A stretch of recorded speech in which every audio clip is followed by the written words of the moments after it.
이제 오늘 말씀 나누도록 하겠습니다. 우리 제목을 같이 읽도록 하겠습니다. 시작. 부활의 주를 만난 사람 바울. 오늘 사도 바울에 대해서 오늘 그다음에 부활에 대해서 총정리 차원에서 다음 주에 부활에 대한 메시지를 어느 정도 정리하고자 합니다. 정해진 인원보다 인원을 많이 태운 이 관광객을 태운 한강 유람선이 뜻하지 않게 유람을 하다가 문제가 생겼습니다.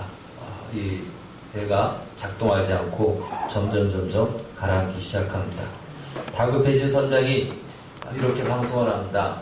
우리 중에 한 명이 여기서 없으면 바다에 이 물에 빠지면 그 무게를 이 배가 지탱할 수 있습니다.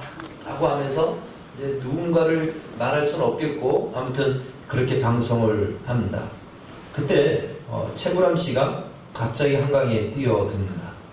다행히 이 최구람 씨 때문에 유람선은 정상적으로 선착장에 도착을 합니다. 그리고 최구람 씨도 굉장히 헤엄을 잘 쳐서 선착장에 도착합니다.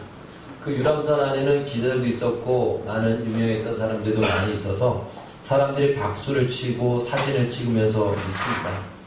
막 선착장에서 나오는 이제 물에서 빠져나오는 최구람 씨를 보고 어떻게 그런 용기가 있었습니까? 라고 이야기를 하고 사진을 찍습니다.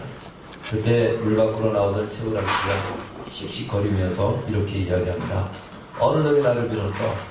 이렇게 얘기를 하고 과거 이 최구람 씨 유머 시리즈의 한 이야기죠. 네, 오래된 얘기인데 우리 학생들은 전혀 무표정으로 반응을 하지 않습니다. 만약에 이 최구람 씨가요 그런 말을 하지 않았다면 씩씩거리며 어느 놈이 날 밀었어라고 이런 말을 하지 않았다면 아마 용감한 시민상은 물론이와 나중에 그 사람에 대해서 위인 정기를 안았을 때 아마 이렇게 썼을 겁니다. 최구람 씨는 어릴 때부터 희생정신이 많아서 남들을 위해서 봉사하다 마침내 한강에서 유람선이 위기에 빠졌을 때 자기 몸을 강물에 던짐으로 유람선에 있는 사람들을 구했다.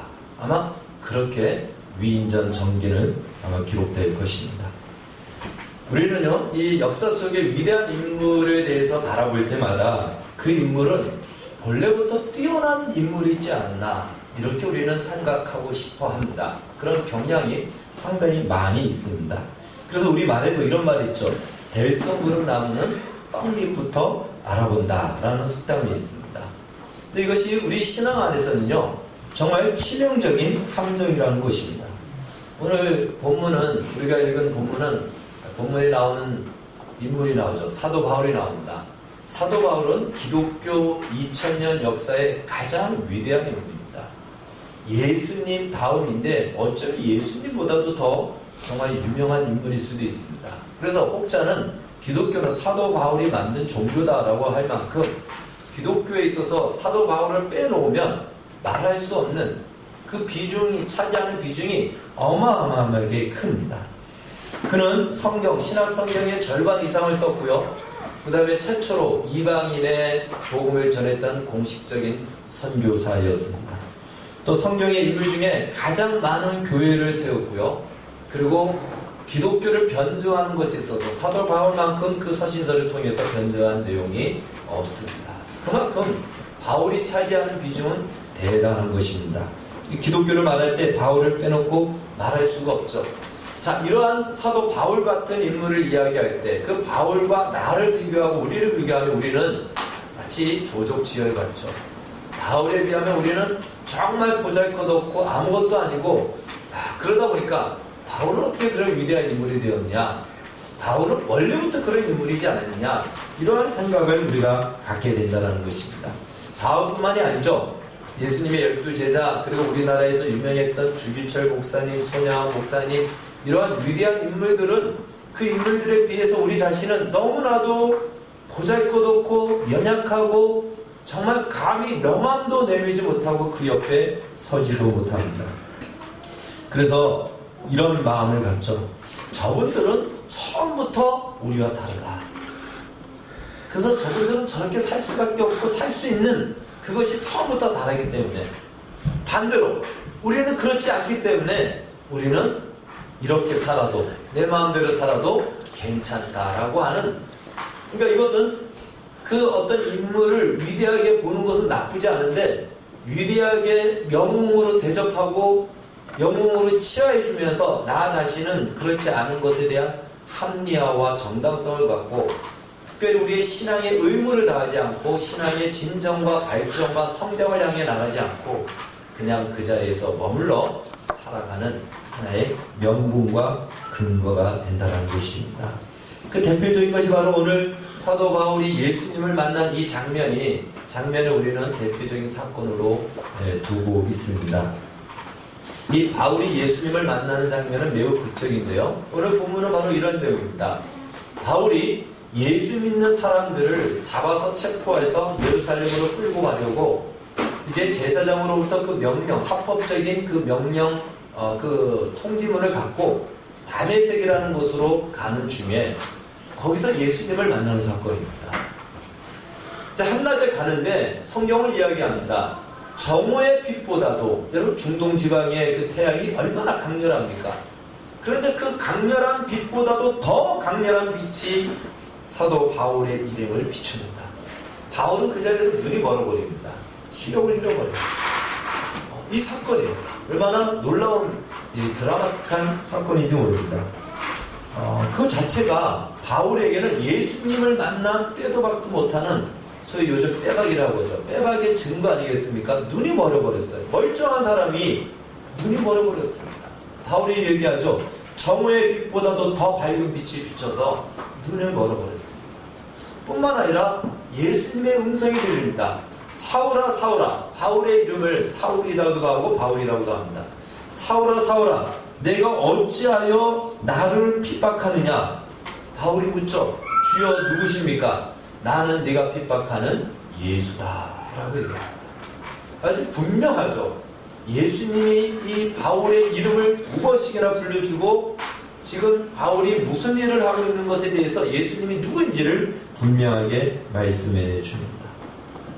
여러분, 바울의 이름을 몇 번 불렀다고요? 2번 불렀어요. 여러분, 이 바울에게 일어난 이러한 증거, 바울은 이러한 증거가 있었기 때문에, 이렇게 예수님을 만났기 때문에 바울은 우리와 다르지 않냐? 우리는 이렇게 생각한다는 것이죠. 바울처럼 예수님이 내 이름을 2번을 불러주는 것을 고사하고 한 번이라도 불러줬습니까? 여러분 그 음성을 들었습니까? 아니 성이라도 불러줬습니까? 김씨 이렇게 불렀습니까? 그런 음성을 들어봤습니까? 나는 그런 것도 없어요. 그러니까 바울은 분명한, 눈도 멀어버리죠. 그리고 그 이름도 2번이나 불림받고 이야기까지 하죠. 이건 정말 피할 수 없고 부인할 수 없는 분명한 증거잖아요. 그러니까 바울은 저러한 증거를 갖고 저렇게 만나 주셨으니까 바울이 위대한 인물이 되지 않았냐, 이렇게 생각을 한다는 것이죠. 상대적으로 나는 어쩌다가 어떻게 믿게 된 것 같아. 그래서 지금 교회 다니고 이렇게 예배에 나오는 것 같아. 그러다 보니까 여기에 대한 분명한 이해가 없다 보니까 어떤 어려움이 있고 힘든 일이 생기면 나를 부르신 주님에 대해서는 별로, 나는 바울 같은 그러한 증거가 없으니까, 그런 체험이 없으니까 나를 부른 것이 맞나, 내가 구원받은 것이 맞나, 하나님 나를 기억하는 것이 맞나, 이러한 마음의 갈등과 또 마음의 낙심과 좌절을 갖게 된다는 것입니다. 바울이 나중에 불가피하게 자기 자신을 증명하는, 자기 자신을 이야기하는 그런 내용이 고린도후서 11장에 나옵니다. 왜 그러냐면 고린도 교인들이 바울이 가서 복음을 전하는데 바울의 복음을 듣지 않아요. 듣지 않는 이유가 무엇이냐면 바울은 뭐 별 볼일 없어 보인다 이거예요. 외모도 별로고, 바울의 외모가 그렇게 잘난 외모는 아니라고 성경은 여러 가지를 정황으로 이야기합니다. 그리고 말도 잘 못했다라고 성경은 얘기해요. 바울이 글은 잘 썼지만 말은 구별이 없었다라고 얘기합니다. 그러니까 바울을 사람들이 무시하는 거예요. 무시하니까 바울이 하도 속상하니까 이렇게 이야기합니다. 부득불 내가 나를 자랑할 텐데 너희가 나의 이 어리석음을 용서해라. 내가 자랑하는 것으로 복음을 전하려고 하는 것이 아니고 너희들이 나를 그렇게 무시하는데 내가 어떤 사람이었는지를 좀 알려줄게. 그렇다고 그걸 보고 믿으라는 것은 아니고 내가 이런 사람이었다라고 바울이 이야기를 합니다. 그러면서 바울이 자신을 얘기하기를 자신은 태어날 때부터 로마의 시민권을 가지고 있고 그 당시 최고의 랍비였던 가말리아의 문화생이었고요. 대단한 학문을 가지고 있던 사람이었습니다. 누구보다도 율법에 정통했고 뼈대 있는 이스라엘의 정통 가문의 사람이었다라고 자신을 자랑하듯이 이야기를 합니다. 그러니까 그것만 봤을 때도 우리는 바울이 그것을 가지고 복음을 전하려고 했던 것은 아닙니다. 사람들이 바울을 무시하니까 난 이런 사람이었어. 너희들이 나를 아무런 근거도 없는 것으로 생각하는데 내가 이 근거를 가지고 이야기하는 것은 아니지만 이런 사람이었다라는 것을 이야기를 하는 것이죠. 그래서 우리는 바울의 그 의도와 달리 이 내용을 가지고 야, 바울이 역시 그런 사람이었구나. 그러니까 하나님이 그를 택해서 그에게 그 학문이 대단하니까 그 학문을 이용해서 성경을 쓰게 했구나. 역시 바울은 다르네. 역시 바울은 율법에 정통했네. 이런 것들로 우리는 그렇게 바울을 치하하면서 팁을 한다는 것이죠. 그래서 디모데 전서 1장 12절에 가면은 바울이 이야기하기를 이렇게 얘기합니다. 나를 능하게 하신 이 예수 그리스도 우리 주께 내가 감사함은 나를 충성되이 여겨 내게 직분을 맡기심이니. 우리는 이렇게 얘기하죠. 바울이 그 말씀을 조금 이따 우리가 볼 텐데요. 이 말씀에 대해서 바울이 충성된 사람이었구나. 충성된 그를 보고 하나님이 이 바울에게 사도의 직분, 선교사의 직분을 맡기셨구나. 그러니까 바울은 예수님을 만나기 전부터 우리와 다르다라고 우리는 그렇게 바울과 우리 자신을 분리해서 바울은 그러니까 그런 위대한 업적, 그러한 위대한 일을 할 수 있지 않았을까? 그리고 우리는 나는 그렇지 않으니까 그렇게 안 살아도 되고 못 살아도 괜찮아 라는 우리 식의 이해를 가지고 있다는 것입니다. 그러나 그렇지 않다는 것입니다. 물론 바울과 우리는 다릅니다. 여러분 파스칼이 이야기를 했죠. 오른팔과 왼팔은 다르다. 여러분 내 팔을 한번 보십시오. 자신의 팔이 오른팔 왼팔이 똑같습니까? 내 팔이지만 달라. 내 눈이지만 다릅니다. 똑같지 않습니다. 그런데 어떻게 바울과 우리가 똑같겠습니까? 다 다른 것이죠. 성경도 다르고 성향도 다르고 다 다른 것입니다. 그러나 그런 의미에서가 아니라는 것이죠. 바울의 다름을 우리는 바울은 당연히 그렇게 살아야 되고 나는 그렇게 살지 않아도 된다는 것으로 우리 자신을 그렇게 스스로 변명도 되면서 핑계도 되면서 스스로 또 하나는 우리 자신을 그렇게 격화시켜 버린다는 것입니다. 이것이 문제죠. 또 하나 이것은 우리에게 어떤 신앙의 위험을 갖다 주냐면 하나님을 왜곡시킨다는 것입니다. 이것을 조금 더 우리가 파고 들어가면 이런 마음이 같죠. 하나님도 사람을 차별하나 이런 마음이 듭니다. 바울 같은 사람은 저렇게 특별하게 만나줘서 특별하게 쓰고 나는 뭐냐? 하나님 나를 그렇게 특별하게 만나주지 않고 내가 만났는지 안 만났는지 나도 잘 모르게끔 나도 기억이 안 나고 내 이름에 성도 한번 불러주지 않은 하나님. 그러니까 나의 인생도 그냥 대충 쓰는 거 아니냐 이런 마음을 갖게 된다는 것입니다.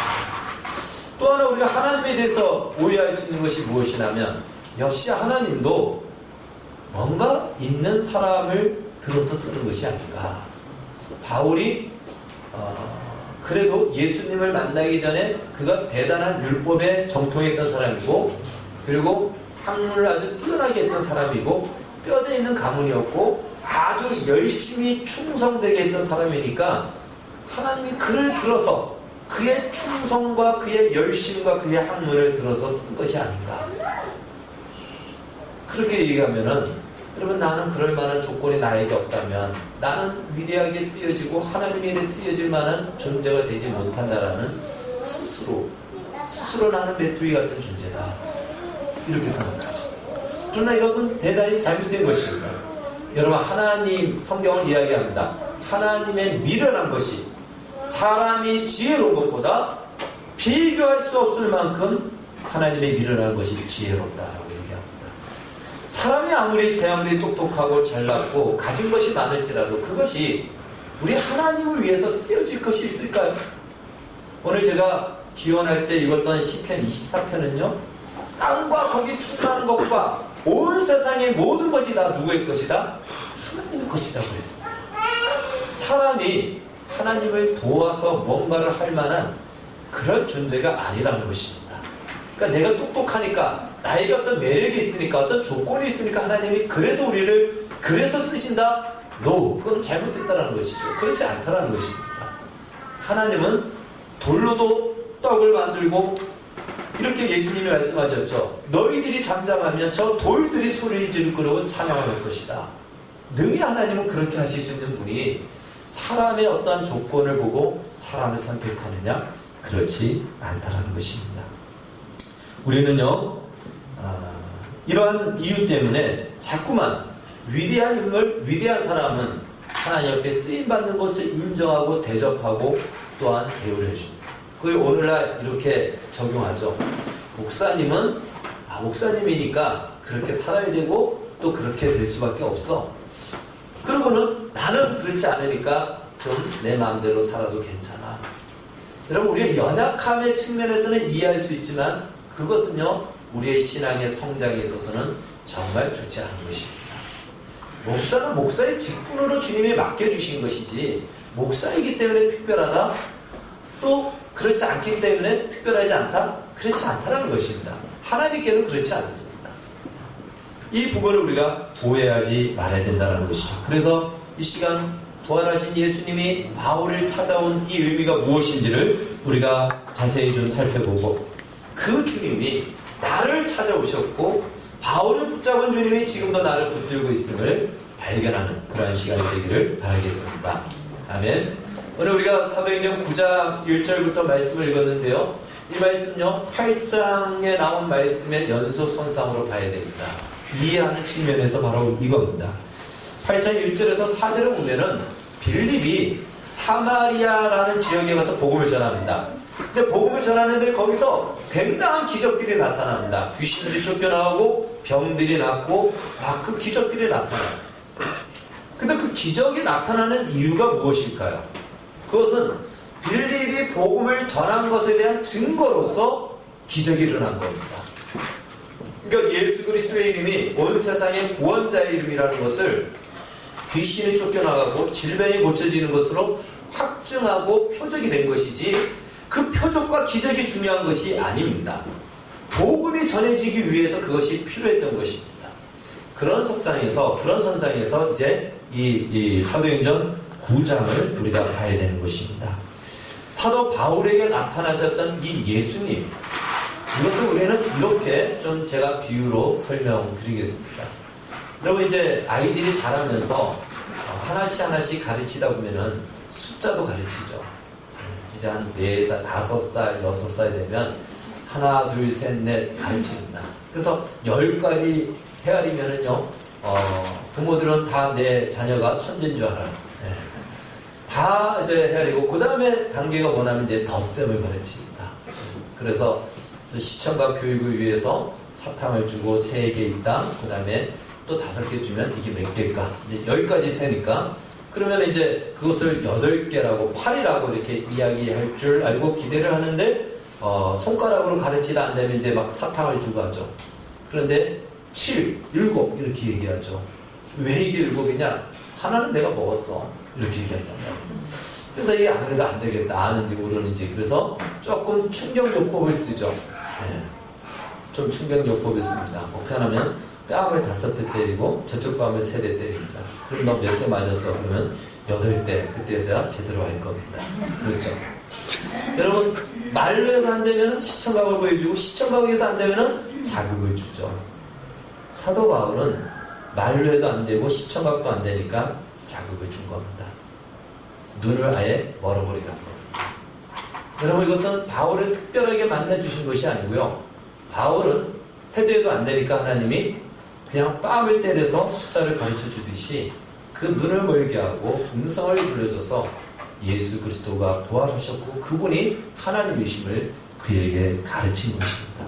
그러니까 중요한 것은요, 그 사건이 중요한 것이 아니고, 그 어떤 일어난 현상과 체험이 중요한 것이 아니고, 이 사도행전 8장에 빌립이 사마리아 성에서 복음을 전하면서 예수가 누구인지를 예수를 믿게 하는 그 목적을 따라서 표적이 일어났고 기적이 일어난 것처럼 바울도 이러한 사건이 중요한 것이 아니고 예수가 누구인지를 바울로 하여금 분명히 알고 믿게 하는 이 표적 증거로서 그러한 현상과 특별한 체험이 있었다라는 것입니다. 우리는 후에 바울이 위대한 업적을 세운 것을 보고 우리는 생각하죠. 역시 대성 부른 나무는 떡잎부터 라고 하듯이 이 바울은 떡잎부터 처음부터 뭔가 될 인물이었어. 그가 예수를 믿기 전에는 그렇게 예수 믿는 자를 핍박했지만 그때 이미 알아봤어. 이렇게 이야기하는데 그렇지 않다라는 것입니다. 바울이 떡잎부터 알아본 것이 아니고요. 바울은 떡잎부터 아주 악하였던 것입니다. 이것을 이제 디모데전서 1장 12절 이하의 말씀을 통해서 바울의 자신의 고백을 통해서 우리가 한번 보도록 하겠습니다. 우리 1장 12절, 12절에서 우리 13절까지 같이 읽겠습니다. 시작. 나를 능하게 하신 그리스도 예수 우리 주께 내가 감사하는 나를 충성되이 여겨 내게 직분을 맡기시니 내가 전에는 비방자요 박해자요 폭행자였으나 도리와 긍휼을 입은 것은 내가 믿지 아니할 때에 알지 못하고 행하였습니다. 아멘. 네, 여기까지 읽고 계속 이제 말씀을 보도록 하겠습니다. 우리는 이 말씀에서 두 가지를 오해하는데요. 저기 보면 12절에 이렇게 얘기하죠. 나를 충성되이 여겨 내게 직분을 맡기셨다. 그러니까 바울이 충성된 사람이니까 사람 충성됨을 보고 직분을 맡겼다라고 우리는 그렇게 이해를 합니다. 그리고 많은 경우 그렇게 가르치기도 합니다. 그런데 저 말씀은 이런 의미입니다. 나에게 은혜를 베푸시고 은혜로 나를 대우해 주셔서 나에게 직분을 맡기셨다 이 뜻이지 충성된 조건을 보고 나에게 직분을 맡겼다라는 뜻이 아닙니다. 번역상 그렇게 번역할 수밖에 없는 것이지만 의미상은 그렇지 않습니다. 나를 은혜롭게 여겨주셔서 은혜로 나를 봐주어서 자격이 돼서도 아니고 자격이 안 되는데 은혜로 자격된 것처럼 봐주어서 직분을 내게 맡기셨다라는 뜻입니다. 그리고 13절에 보면은 이런 말씀이 있죠. 바울이 자신을 묘사하기를 나는 전에는 비방자요 박해자요 폭행자였다 라고 이렇게 이야기하면서 바울의 자기 고백을 합니다. 그래서 우리는 바울이 전에는 이렇게 그가 무도한 사람이었다. 그런데 예수님을 만났다. 이렇게만 이해하는데요. 그것도 맞지만 그 마지막 말씀이 중요합니다. 뭐라고 얘기하냐면 내가 믿지 아니할 때에 뭐라고 얘기합니까? 알지 못하고 행하였다. 자, 성경의 기록상 좀 표현이 알지 못하고 행하였다라고 아주 그냥 좀 쉽고 부드럽게 표현했지만 이 말을 오늘 우리식으로 제가 의역해서 말한다면요. 이 말입니다. 이 말은 아무것도 모르면서 깜축됐다 이 말입니다. 아무것도 모르면서 아는 것처럼 깜축됐다. 이것이 바울의 고백입니다. 그 깜축됨이 무엇이죠? 비방하고 핍박하고 폭행했다는 것입니다. 이것은 한마디로 무시하고 무식했다라는 표현이에요. 나는 하나님에 대해서 제일 무지했다. 그렇기 때문에 하나님을 가장 대적한 자리에 있었던 겁니다. 하나님을 조금이라도 알았으면 혹시라도 그렇게 했다가 하나님한테 매맞으면 어떡할까 이랬을 텐데 얼마나 무식하면 뭐 하자고요? 용감하잖아요. 그러니까 그냥 돌진 앞으로 간 거예요. 예수 믿어? 무조건 죽여. 무조건 잡아. 왜? 하나님을 전혀 몰랐기 때문에. 그가 하나님을 알았다고 하는 것은 다 거짓이고 하나도 몰랐던 것입니다. 그러니까 용감한 거죠. 다메섹까지 가서 누가 돈 주고 하라도 안 할 일을 자기 자비를 부려서 가가지고 예수 믿는 자를 죽이겠다고 잡아오겠다고 달려갔던 것입니다. 여러분 그렇기 때문에 바울이 이렇게 크리스찬들을 핍박한 것은요 무시하고 무식했기 때문입니다. 그렇기 때문에 14절 말씀이 나오는 거예요. 14절 같이 읽겠습니다. 시작. 우리 주의 은혜가 그리스도 예수 안에 있는 믿음과 사랑과 함께 넘치도록 풍성하였구나. 만약에 바울이 자기가 좀 충성된 조건이 있었고 그리고 자기가 뭔가 좀 알았는데 잘못 알았다. 내가 알았으면 안 그랬는데 내가 잘못 알아서 그랬다. 단순히 그 정도로 알려줬으면 내가 그러지 않았을 것이다 라고 했다면요 이 말씀의 은혜는 반토막입니다. 내가 몰라서 그랬다. 이건 단순히 모르는 것이 아니고요. 알려줘도 모르는 겁니다. 주님이 찾아오지 않고서는 바울이 복음을 다 들어서 알죠. 기독교인들이 전하는 복음이 무엇인지 다 들었는데 왜 알려줬는데도 모르잖아요. 그러니까 알려줘서 아는 것이 아니라는 것이에요. 나는 알려줘도 몰랐다. 나는 소경이었다. 그리고 나는 참 자기가 고백한 대로 비방자여 박해자여 폭행자면서 무식하면서 용감했다. 그런 나에게 예수께서 은혜를 베풀어 주셔서 그것이 차고 넘쳤다라고 이러한 고백을 한 것입니다. 그래서 15절 결론적으로 이렇게 바울은 고백을 하죠. 같이 읽겠습니다. 시작. 믿으나 모든 사람이 받을 만한 이 말이여 그리스도 예수께서 죄를 구원하시려고 세상에 임하셨다 하였도다. 죄인 중에 내가 예수니라. 아멘. 하나님의 은혜의 범위가 여기까지 죄인 중에 개수라고 고백할 수밖에 없는 그 자리까지 그 은혜가 흘러왔다는 것입니다. 그 현장이 어디라고요? 오늘 우리가 읽은 사도행전 9장의 현장입니다. 다메섹 도상에서 바로 그 격박하고 그 무식해서 용감한 이 바울에게 거기까지 하나님을 대적하는 자리에 정면으로 나서서 하나님이 어디 있냐고 하나님을 대적하는 예수님이 어디 있냐고 하던 그 자리에 일어나게 된 것입니다. 그래서 바울은요, 오늘 우리가 읽은 본문처럼 살기가 든든하여서 예수 믿는 자를 잡아서 예루살렘에 끌고 오려고 가는 중에 예수님을 만납니다.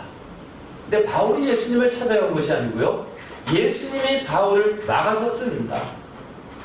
딱 그 길을 막아선 것이에요. 그리고 그를 거꾸로 뜨리고 완전히 부러뜨리죠. 바울을 한마디로 완전히 부러뜨립니다. 지난주에도 한번 말씀드렸듯이 울산대 이종훈 교수 그가 예수님을 조롱하고 비방할 때에 순간적으로 예수님이 그를 탁 분질러 버리니까 뭐라 그러니까 아 죽는구나. 아 죽는구나. 순간적으로 그거 느껴요. 아 죽는구나. 이렇게 해서 죽는구나. 아무런 질병도 없는데 그냥 그 자리에서 죽는 겁니다. 그렇게 주님을 만나게 된 거죠. 기독교를 없애어 버리려 했던 바울이 거꾸로 거기서 예수님의 증인이 됩니다. 완전히 반전이 일어난 것입니다. 그리고 바울이 이렇게 얘기하는 거예요. 그랬던 내가 긍휼을 입었다. 그랬던 무식해서 용감해서 주님을 대적하는 내가 긍휼을 입었다. 하물며 너희입니다. 나는 죄인 중에 괴수다. 근데 너희들은 그렇지 않지 않냐? 너희가 아무리 잘못해도 나만큼은 아닐 것이다. 내가 이런 은혜를 입었다면 너희들은 말할 수 없는 은혜를 입은 것이다. 이것이 바울의 고백인 것입니다. 어떻게 그렇게 되었죠? 16절 말씀입니다. 같이 읽겠습니다. 디모데전서 1장 16절 시작. 그러나 내가 긍휼을 입은 자는 예수 그리스도께서 내게 먼저 일체 오래 참으심을 보이사 후에 주를 믿어 영생 얻는 자들에게 본이 되게 하려 하시니라. 아멘. 쉽게 말해, 야, 저런 사람도 구원을 받구나. 저런 사람도 구원을 받네. 그럼 이것이 무엇이라고요? 기독교입니다. 이것이 기독교의 복음이라는 것이에요. 저렇게 극악무도하고 무식하고 저렇게 예수를 핍박하고 대적하던 저런 사람에게 은혜를 베푸시네. 이것이 기독교의 복음입니다. 이런 사람의 모은 샘플이 누구였다? 사도 바울이었다라는 것입니다. 그래서 바울은 정확히 자기의 위치가 어디에 있는지, 어디에서 어떻게 구원받았는지를 정확하게 압니다. 뿐만 아니라 성경의 인물을 보십시오. 전부 다 그런 인물들이죠. 아브라함, 자기 아내를 자기 살기 위해서 누이라고 2번이나 거짓말을 했습니다. 한 번은 봐줄 수 있습니다. 그런데 2번이나 부인을 팔아먹어요. 우리 그런데 그 남편을 남편으로 또 섬기고 살아간다니 정말 대단하죠. 우리 지숙자매님은 그런 경우는 어떡할까요? 2번이나 만약에 아내를 자기 살기 위해서 내 아내 아니고 내 동생이라고 이렇게 팔아버리냐. 그 밑에 동생. 그러니까 아브라함은 그런 인물이에요. 2번이나 그렇게 자기 살기 위해서 거짓말을 했던 사람입니다. 자, 위대한 인물 또 한번 우리가 모세. 모세는요, 자기 혈기에 못 이겨서 사람을 죽인 살인자입니다. 여러분 중에 사람 죽인 사람 있습니까? 여러분 모세보다 못하다고 생각합니까? 다윗은 어떻죠? 사람도 죽이고, 예, 남의 아내를 자기 아내로 삼은 아주 부도덕한 사람입니다. 여러분 다윗처럼 그런 사람 있습니까? 다 이런 인물이에요. 오늘 사도 바울, 성경의 2000년 기독교 역사의 가장 위대한 인물이라고 하는 사도 바울. 사도 바울처럼 무식한 사람이 있습니까? 예수 믿는 사람을 죽이려고 그냥 자기 몸을 내어 던지는 그 자리에 나가는 사람이 있습니까? 없죠. 성경의 인물들을 잘 보십시오. 이들은 다 누구를, 무엇을 증명하기 위해서 성경에 이 인물들을 등장시킵니까? 자기 자신일까요? 그들이 대단한 위인됨을 드러내기 위해서일까요? 아니라는 것입니다. 하나님이 누군가를 보여주십니다. 그러한 아브라함도, 그러한 모세도, 그러한 다윗도, 그러한 사도 바울도 하나님의 은혜에서 배제되지 않는다. 하나님은 그러한 사람까지도 찾아가셔서 마침내 그를 부르실 분들은 그를 통해서 하나님께서는 위대한 일도 행하신다. 그걸 보여주기 위해서 이들이 있는 것입니다. 하나님의 놀라우신 은혜입니다. 예수 안에 있는 하나님의 진실하시고 또한 신실하신 이 증인으로 이들은 채택되었고, 여러분 이 사명을 오늘 교회와 여러분과 저에게 맡겨주신 것입니다. 오늘 사도 바울과 함께 우리는 또 한 사람을 잠깐 소개를 하겠습니다. 오늘 우리가 이 본문 뒤에 보면요, 아나니아에 대해서 조금 더 자세히 나옵니다. 우리가 아나니아에 대해서 살펴봤죠. 여기 사도행전 5장에 나오는 아나니아가 아닙니다. 아나니아와의 삽비라 똑같은 이름이다 보니까 헷갈리는데 그 인물이 아니고요.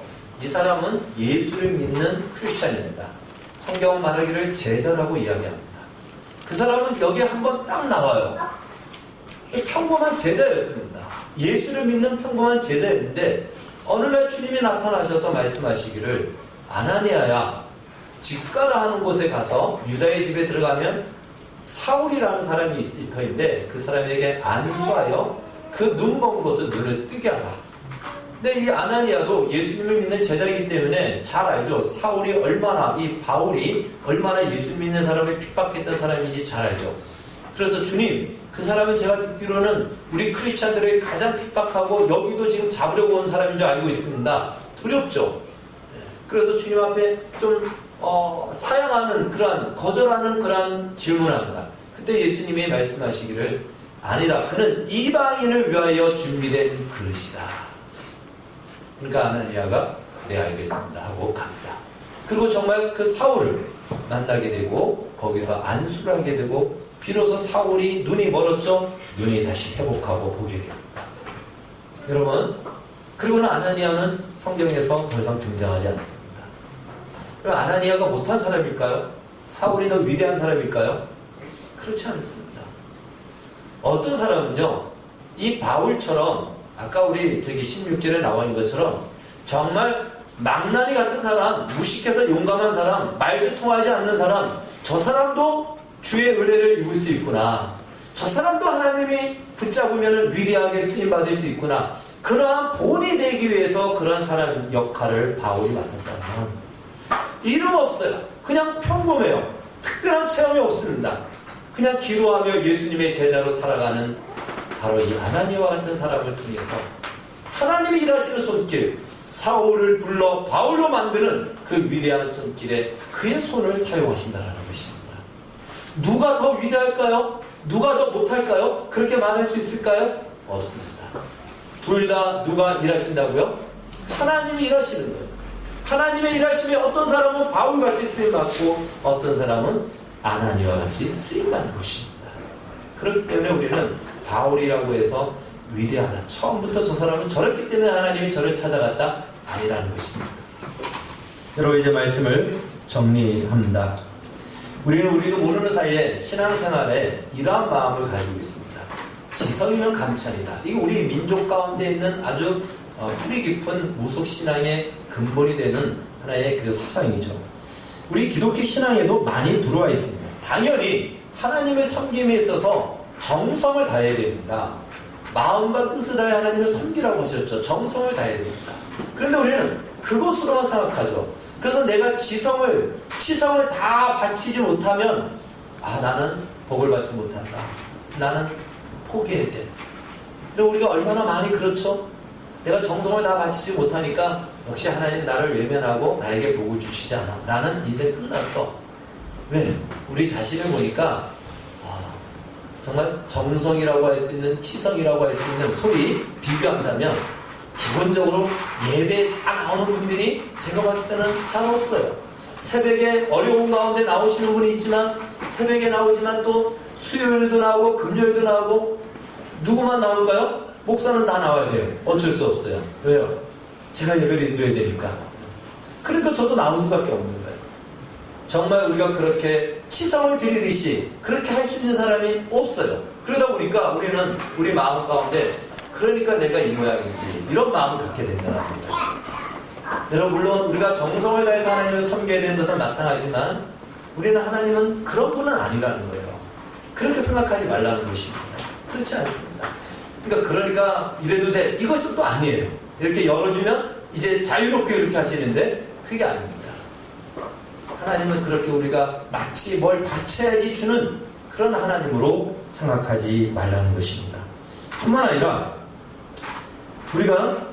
우리 스스로가 뭔가 내가 보잘것없고 사회적으로 세상적으로 뭔가 내보일 것이 없기 때문에 나는 하나님으로부터 특별히 특함받아서 쓰임받을 수 있는 존재가 되지 못해, 나는 이 생각도 잘못됐다는 것입니다.